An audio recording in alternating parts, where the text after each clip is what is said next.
Hey, what's up guys? Jake with Legacy 4x4 here again, and today we're going to be finishing up the plasma cutter, and we're going to be finishing that by doing all of the software, all of the fine tuning, and all that kind of stuff to show you how to really finalize this plasma cutter project.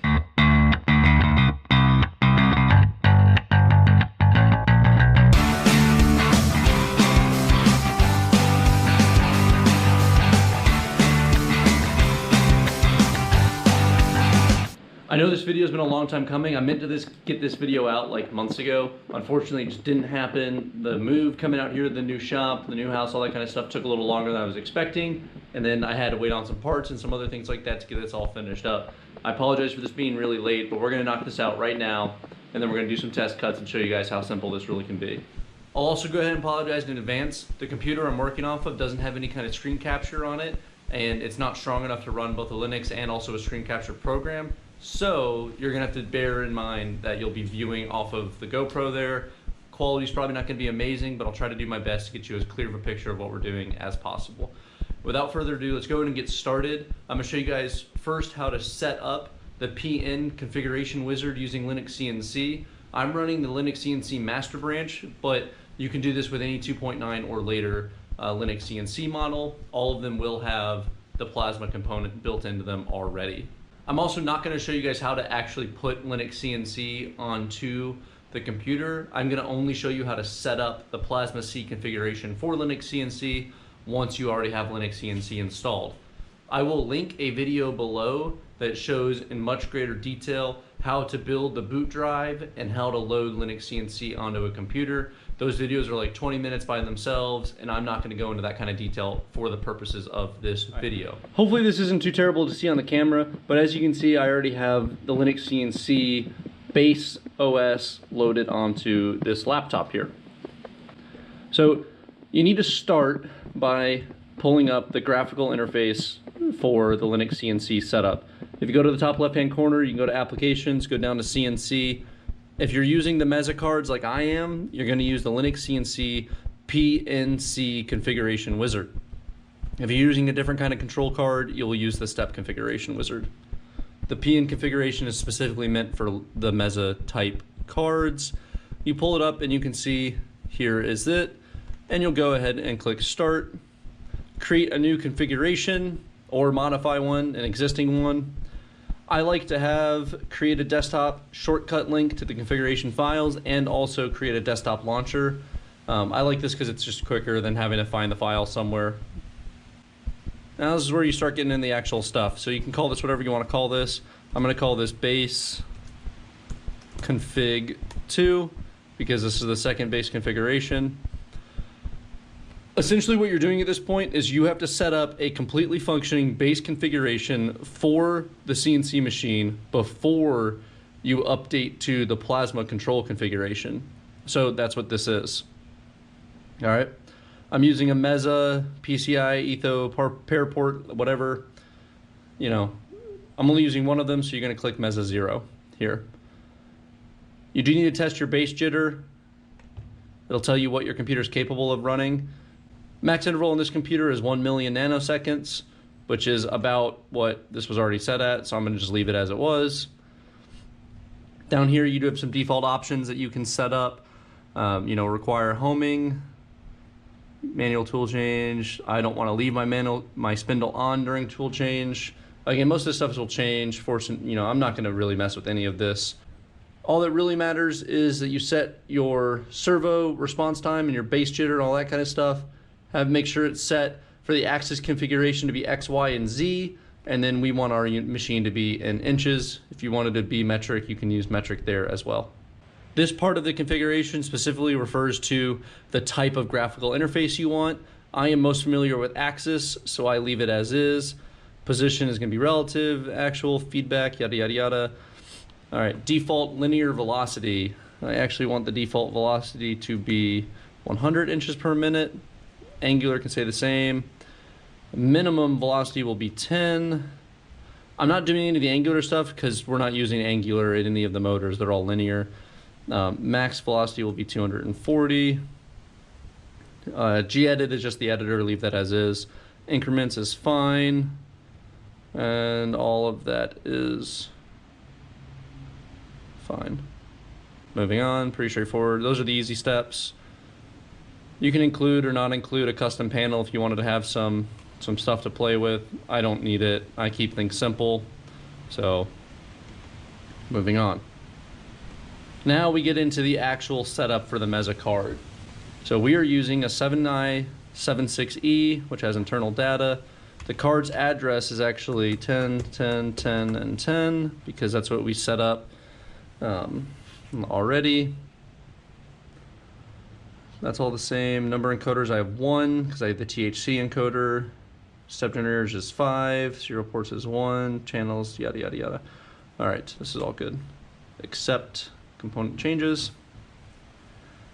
Your card address can change. I do have my Mesa set to run. You adjust it on the jumper W3 on the Mesa for what Ethernet address you want it to run. I have it set to run on 10.10.10.10 based on my Ethernet settings already, which allows it to not conflict with Wi-Fi and other things. All right. Moving on, we got the I/O connectors here. So on mine, I did it in X, Y, Z, X, Y, and then Z. So we got main axis, X axis, main axis, Y axis. This is a tandem, which is Y2. And then we got main axis, Z axis. That's how mine's wired. Yours could be wired the same or possibly different, depending on how you plug things up. At this point, you don't plug in any of the or the plasma specific connections. You're simply making a base machine that can run and jog in the right directions. I'm not using any of these inputs on IO connector 2 or IO connector 3, but we are using some of these inputs here. This is where all your limit switches would be when they're plugged in to. We're going to calculate the scale. And this is where it matters, like how you have it set up. If you run exactly the way I do it, it's going to be 3:1 for pulley teeth, motor lead screw, because that's the Avid CNC are actually 3.2:1, but this doesn't do in decimal increments, so it's just going to be 3:1 is close enough. I am running a multi-step or micro step of 2. All right. I've got my drivers set to run a micro step factor of 2. That's just what you can switch the drivers manually on the top of them. That's based mostly on what the computer can handle. I've got mine set to 2. I know that the motors I'm using from OMC Stepper Online are 600 steps per revolution, which comes out to a motor steps per unit of being 400. This is going to be the same for the X, Y, and Z axis. We'll apply, and then we can test or tune the axis if you wanted to. And you can kind of see it gives you all these options here. So you enable it, and then as you can see here, it will allow you to move your axis around. It's going really slowly right now because the computer is just set to run really slow. There you go.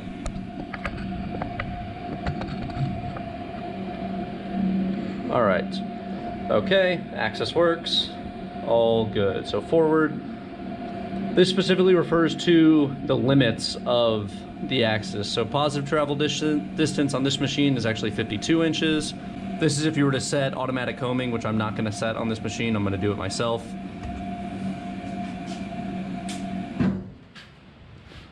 We'll do the exact same thing here for the Y motors, 6,000, 6,000. I just know that these work for me. You can copy directly if you want to. Calculate scale, they're on the exact same 3:1. Micro step factor of 2. And motor steps per revolution is 600. Comes out to exactly 400. Boom. Boom. That's the Y-axis. All right, so that's the Y-axis, exactly like the X-axis. All right, Z motor, same thing. Come down here, calculate scale. Now the Z motor is different. So I do have the Z motor set to 2 as well, but it is actually a lead screw, which is going to be, the lead screw I have just happens to be 8:1. Micro step factor of 2. It pushes out 1270. Now I know from testing that mine's actually a little bit closer to 1200. You're gonna have to fine tune this once you start testing. You wanna test to make sure it moves the right amount, you know, that the machine, when it thinks it moved an inch, it actually moved an inch. So I know, because I've already done that testing, that that's where my number should be. So you'll probably have to play this a little bit. Everything's a little bit different. Nothing is exactly perfect. So there will be some minor adjustment. I'll show you how to do the adjustments later. This is the total height the Z-axis can move. I consider 0 being the top of the slats where the workpiece would be. I give it a -2 so that the torch can go a little bit below the workpiece as it's probing. If it starts to have issues or something, it makes it a little bit, I just know this from experience that this works better. And then 10 inches is as tall as the Z-axis can go before it bottoms out. Base configuration is completed. So now you need to just make sure you turn on the machine, which you guys can probably hear. And you can come up here and you can, once the machine is running, launch the base configuration. You'll hear the motors lock up once the configuration is in, and now you can see this. So, all right, so now that you've got Linux C up and running and you can see it's all there and all that kind of stuff, and you've tested and confirmed the scale on your base configuration, you're gonna have to come in here and go show how configuration, and this is gonna show you what you have available for pins.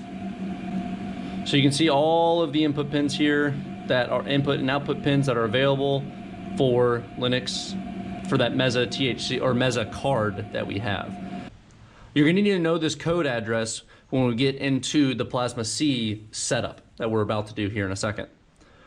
All right, so this is true for all input and output pins. The only difference between inputs or output is the word input or output. Close out of LinuxCNC because we have a functioning base configuration. Now we need to set up the PlasmaC configuration for LinuxCNC. All right, so everything on LinuxCNC runs from a terminal. You're gonna type in this address, which is found on the PlasmaC. You can find this exact address to link on the PlasmaC user guide. It's the same for any computer. It's all exactly the same, and you're gonna run it using the Python program.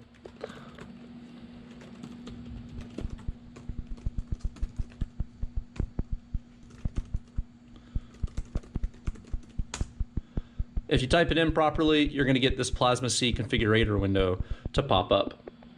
We're going to make a new configuration here. So you're going to click New, Continue, and you're going to set your machine name. So this is going to be PlasmaCNC. The INI file that we're going to be working with is the one that we just created. You go find it. It's probably going to be the only one on your computer, like that. And then same thing for the HAL file.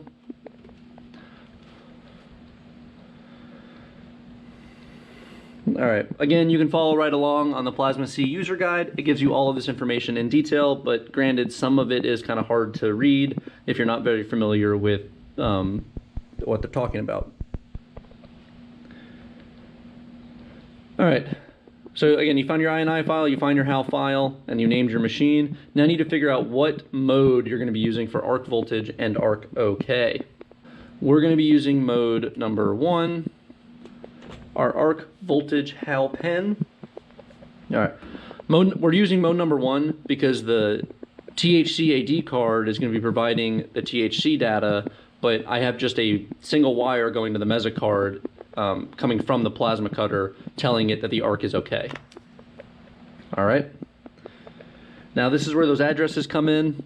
So the arc voltage HAL pin, in our case, this is what's coming off of, this is where the arc voltage is coming off of the encoder. So this is that encoder address. It's going to be HM2 7i76e dot 0 dot encoder dot 00 dot velocity. Remember, this is what we looked up on the HAL connections on the previously running version. Arc OK pin. This is the direct input pin on the board. It's going to be 7. The address for it is 7i76e.0.7i76.0.0.input.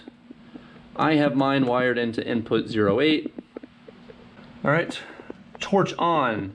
This is the output for the torch, which again, the way I have it wired is going to be at this address. These numbers could change for you depending on which outputs or inputs you're using. Also remember that the Mesa cards count from 0 onwards. So like I'm using the first output pin on the card, but that's actually output 0, 0. This is technically the number 9 pin on the input side, but because we started at 0, it's actually pin number 08. All right, the float switch. This is my Z-axis float switch.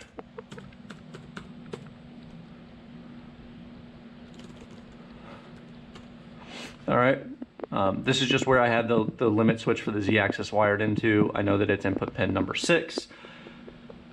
Run frame or run tab, or you can do tab or panel for the run frame. I like tab because I don't touch it very often. I'm not using a breakaway switch or an ohmic sensor or a scribe, and I'm not using a hypertherm, so none of these ones matter. At this point, you've got everything set up. You ensure and double check that you have all of these properly labeled and the address all proper and exact for this, because otherwise you'll run into errors when you try to load the program. But at this point, you've inputted the information that you need, and you're going to go ahead and click Create. All right, tells you the configuration is complete, and it gives you the address to the new machine.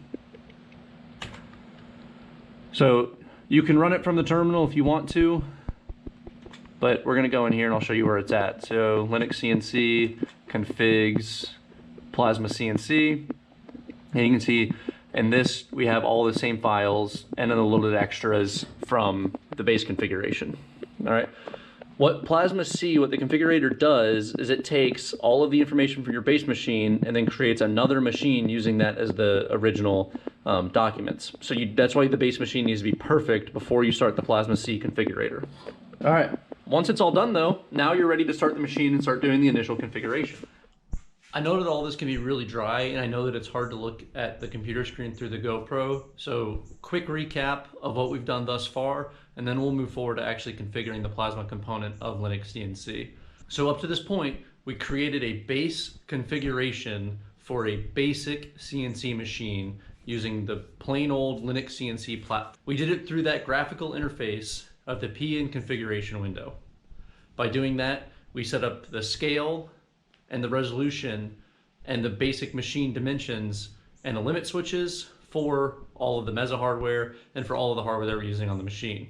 Following making that base configuration, we then updated that basic configuration to the PlasmaC component using that terminal window.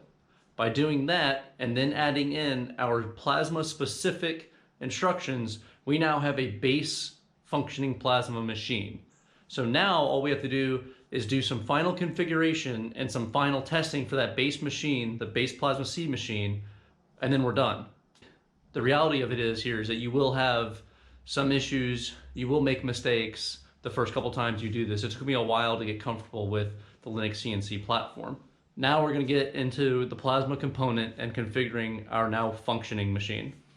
So now that we have PlasmaC loaded and we have our configurations set up, we can now try to open up the program. I know that mine happens to be in the home directory under LinuxCNC, configs, and then it's in my PlasmaCNC folder here. You can make a desktop shortcut to this. It shows you how to do it on the PlasmaC user guide. You can also just shortcut this link to the desktop if you wanted to. I just know where it's at. It's not very hard to pull up. You're going to go to the INI file and click Open with LinuxCNC. First, you need to make sure that you have power going to the Mesa control boards. Otherwise, it will terminate with an error because it won't be able to reach the board. All right, just gave it power. Open up, and you'll hear the motors lock. All right. Now that PlasmaC is open, to start the configuration, you're going to go into the config panel here, and you're going to need to start doing some basic setup stuff here. You're going to have to tell it how much float travel you have. I know mine's about 0.060. You can adjust the probe speed. This is the speed that the machine will probe down to find the material you're working on. This is the height that it starts the probe. I'm not using any ohmic stuff, so I skipped all that. For the THC, you set the delay for the THC to start functioning, the threshold voltage for it to begin to make changes. This is the reaction speed. This is basically just an override if the machine ever slows down for some reason. then this will block out the THC so that it doesn't start moving and doing some weird stuff. Don't worry about the other ones. Really, truthfully, what matters for setting up the THC AD is this information here underneath the ARC category. So fail timeout is the amount of seconds that it will wait. If it doesn't sense that an ARC has been struck, then it will time out after 3 seconds and then cancel the job. It will try to start that 3 times and then it will cancel. Waits 3 seconds in between each attempt. All right, this here is the part that matters. You're gonna have to calculate, and there's an online calculator on the PlasmaC configuration. You're gonna have to calculate the voltage scale and the voltage offset using the information that's on the back side of the THC AD card. Each card has a slightly different number for what it produces at 0 volts and what it produces at 5 volts. You're gonna need those 2 numbers and the divider ratio coming from the plasma cutter itself, and then you'll plug them into a calculator and it'll give you these 2 numbers here. And put those numbers as you see them from the calculator, and then this is your height per volt. This is the height per volt change. This is how much you want it to change when it senses a change in the volt over here, as you can see. So like I'm gonna put mine to 0.02. Actually 0.01. All right, so that's what that is. Setup speed is the speed that the machine moves when it starts, before it starts the actual cut. Don't worry about the scribe or anything like this. Now at this point you'll save it. And now it's saved your configuration settings. You'll need to go into the run panel and make at least one material. You go in here and you can click new, and it will allow you to pick a material. You can name the material whatever you want. So like I have one for 14 gauge already, but I'll do one for 1/8 inch plate. Click OK, and now you can see I'm editing this, and this will now allow me to change my pierce height, my cut rate. This is just for, I like to change this based on whatever I'm going to set my Everlast to. This is just a note, it doesn't actually do anything. Same thing with volts, none of those matter. Turn on THC for this material. Essentially, before you start to actually cut anything, you'll come into the run panel and you'll select either the default or whatever other materials you create, and then you'll click whichever one you want to use. It'll has all that data, and then it'll use that for the cut as you cut. Save your settings, both the material and the settings. All right. This is just statistic stuff, not too important. DRO, same thing. If you didn't want to see the graphical interface and you just wanted to see the numerical interface, that's what this is. And then the preview shows you the job that you're currently working on. I don't have anything loaded, so there's nothing there to look at. All right. To initially start the machine, you need to turn off your emergency stop and then enable the machine. This essentially is telling the software that it can function now. All right. PlasmaC starts innately in joint mode, like I mentioned earlier. So you got 0, 1, 2, and 3. You have to home all of these axes, and then it'll switch to world view, which is your standard XYZ that most people are familiar with. So my machine is almost homed, but you can see on the machine I have the Y-axis homed, but I don't have the X-axis homed. By clicking the minus button, I can send my X-axis back. All right, after homing all the axes, you just click home, click to the next one, home, home, and home. And now you can see it's switched to XYZ view. Now everything works as you would imagine it would. So at this point, that was the basic overview. We already updated our THC values, and now we're ready to actually start testing the machine to make sure things work as they're supposed to. All right, so you're gonna wanna test this probe test function first. So raise your Z-axis up out of the way so you can load in some scrap material. What you're gonna be clicking is this probe test button right here. And what's gonna happen when you click that probe test button is the torch, the Z-axis is gonna go through its function, and it's gonna find the plate that you place down beneath it, trigger the float switch, and then it's gonna back up to pierce height. All you're doing at this point is verifying that the Z-axis is functioning as described. So I'm gonna click probe test here, and you guys can see what happens. There it goes. Easy as that. Now you've verified that the Z-axis is functioning as you. All right, so I got the Everlast on over here. I got the torch up out of the way, not gonna touch anything. We're gonna quickly test the torch pulse button.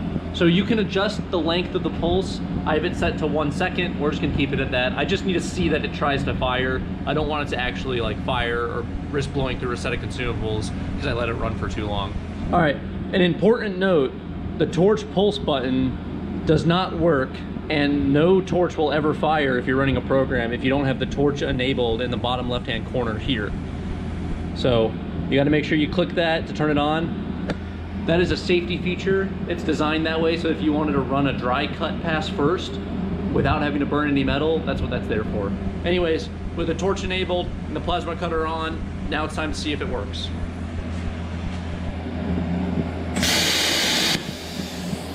All right, just like that, it fires for 1 second and then it cuts back off again. At this point, you're actually done configuring PlasmaC. That's all there is to it.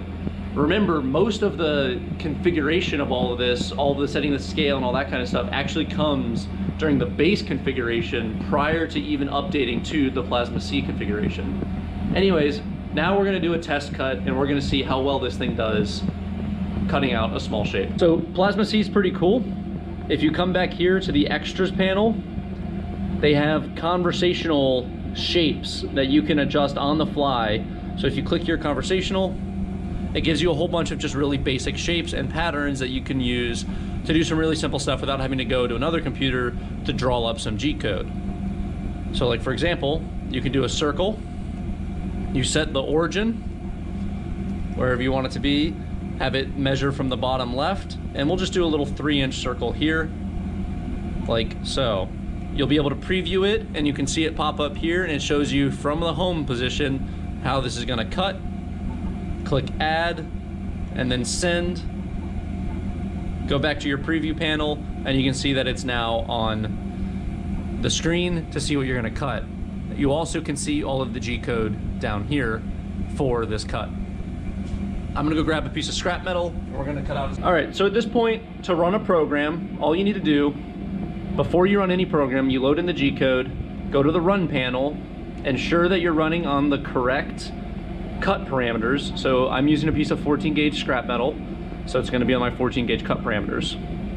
You are gonna have to fine tune these cut parameters as you test and you do more cuts and you kind of get a feel for it. You can adjust your pierce height, your cut rate, and your amperage, and by adjusting those, you can affect the cut quality, specifically the amount of dross that's found on the backside of the material.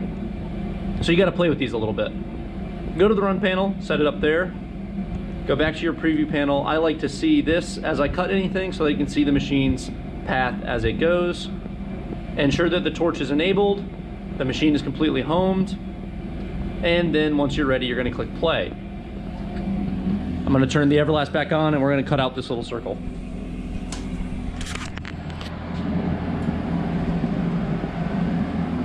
Get yourself a cheap pair of plasma cutting glasses. These are worth it to save your eyes as you sit and stare at this thing.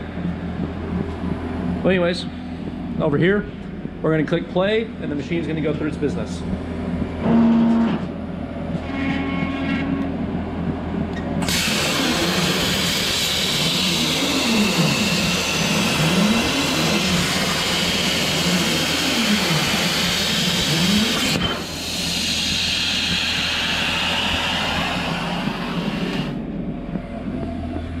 And that's truthfully it right there. Did you see how easy that was to set up and get everything running? This is the piece of steel that we just cut out. You can see that. It does have a little bit of dross on the backside, so I need to fine tune my parameters a little bit, but not too bad. It'll come right off. All right, so again, quick little recap because we just covered up and we're all finished at this point now.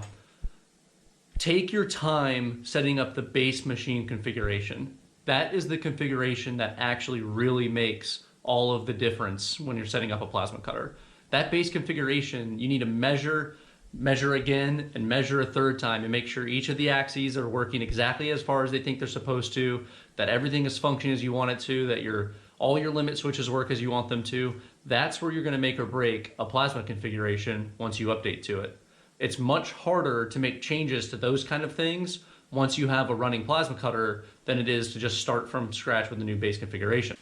So as you guys saw by our little material that we cut out, I still have a little bit of playing around I've got to do with my actual plasma settings, but the machine functions and work as it's supposed to, which is all that you can really hope for. The PlasmaC user guide is extremely thorough. It can be sometimes hard to read, but it's very, very, very thorough. I will link below both the LinuxCNC base user's guide and also the Plasma component user guide as well. And I will also link a video showing you how to make that bootable drive and put LinuxCNC on a computer so that then you can do what we just did here for the rest. Once I really fine-tune my programming and I get it all working exactly as I want it to, and once I finish up the bill of materials, I will have on the Legacy 4x4 website, I will actually have a copy of my INI and HAL files on there so that you can reference them or copy them if you need to for your own problem or your own plasma cutters. Like I said, patience is the biggest thing when it comes to this kind of stuff. You've got to be able to just sit there and just kind of like nug like a little bit at a time, testing, checking, and rechecking all of the steps as you go, making sure you do it perfectly. That way you have as little problems as possible going into it. That's especially important if this is your first time doing this because it does take a little getting used to. But you can make and have all this software for nothing. And if you're just patient and you have a few days to kind of nug away at it, you can have a perfectly functioning, really high quality machine running some relatively inexpensive parts like what you guys saw. The boards I'm using and the software I'm using and the computer I'm using is not anything crazy ridiculously expensive. They're all very average, run-of-the-mill kind of computer parts, nothing too ridiculous.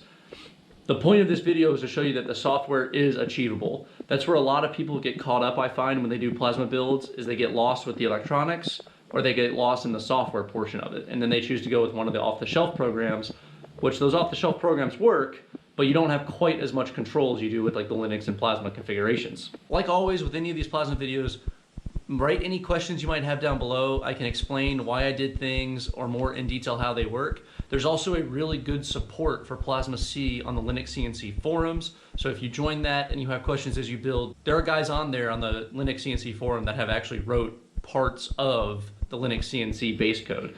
So there's some extremely knowledgeable guys out there. If there's not a question that I can't answer, I'll try to find it out for you guys, but feel free to ask questions. I want you guys to build these cutters too. They're super cool tools to have. You can scale them as much as you want. You can have big, small, you know, all that kind of stuff. They're super awesome to have though, just to do little stuff like this. Like this would have been hard to do by hand.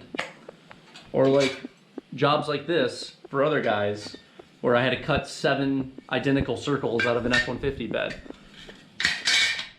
Stuff like that makes having a plasma cutter really cool. So I really hope that you guys choose to take on the challenge of making one. It can be really rewarding when you get all working, but it can sometimes seem like a little daunting when you initially start it. Don't let that keep you from trying to make something like this. It's very achievable. I do have one more video coming out about this plasma cutter. I will do an overview video, and in that overview video, I will have it doing some more complex cuts than just circles. So stick around for that. That'll also cover all of the cost. I should have a finished bill of materials by then, and I'll have hopefully a completely finished HAL and INI files so that you guys can see those on the website. Otherwise, following that last plasma video, my Jeep is still in the shop. I'm starting another Jeep because I'm bored and I'm losing my mind. So we got lots of more fun stuff coming. I think this next build on the Willys is gonna be really cool. I hope you guys stick around and keep supporting us. We love it. Like I said, if you got questions, ask them. Otherwise, take care guys and have a good one.